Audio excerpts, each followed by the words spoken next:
Walang kapanapanalo itong si Sara na ito kung tatakbo siya bilang presidente. Bakit noong 2022 ay hindi siya tumakbong presidente sa kabila ng pamimilit sa kanya ng tatay niya at sa kabila nung kakasigaw, lumawit na yung dila ng Run Sara Run movement ni Vivian Velez at mga kasama nito. Pero hindi talaga siya tumakbong presidente. Alam niyo ba kung bakit?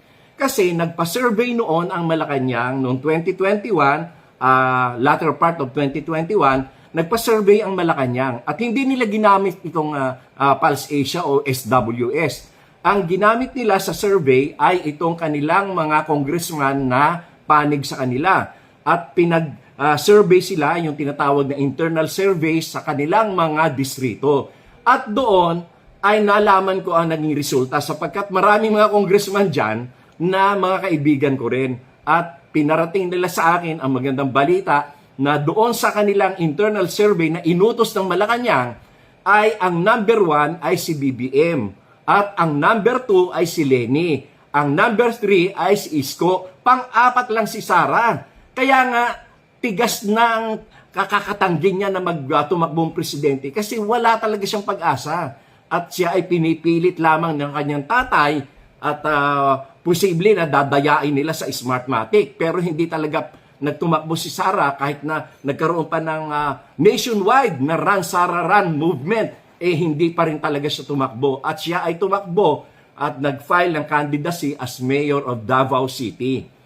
Kaya lang, merong mga kaibigan at meron talagang isang close family friend at lawyer din na nakipag-usap kay Sara. Ang sinabi sa kanya, sikat ka lang ngayon kasi anak ka ng presidente. Pero pag hindi na presidente ang tatay mo, you can no longer go back to national politics. Kaya ang tamang gawin mo, tumakbo ka bilang vice president ni BBM para halos wala kang gastos, sure kang panalo. Kaya yun ang nangyari. Nagkaroon ng arrangement na ang naging tulay nito ay walang iba kundi sila Governor Gwen Garcia, si former President GMA at si former Speaker Martin Romualdez at yan ay nabuo yung pagkatakbo niya bilang Vice President. Pero kung si Sara lang, wala talaga siyang panalo.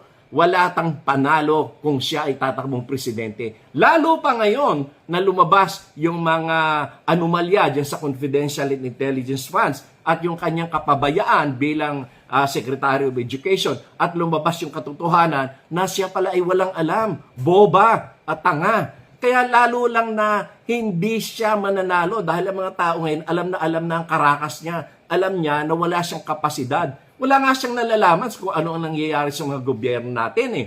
Kaya walang kapag-asa yan. Drama na lang ito, yung tinatawag niyang pagtatakbo ng 2028 para ang magiging depensa niya dyan sa impeachment case ay yung political persecution nito kasi tatakbo akong presidente. Gusto nilang hadlangan ang pagkatatakbo ko bilang presidente. Nako, huwag ka na magdrama dyan. Wala ka naman talagang panalo.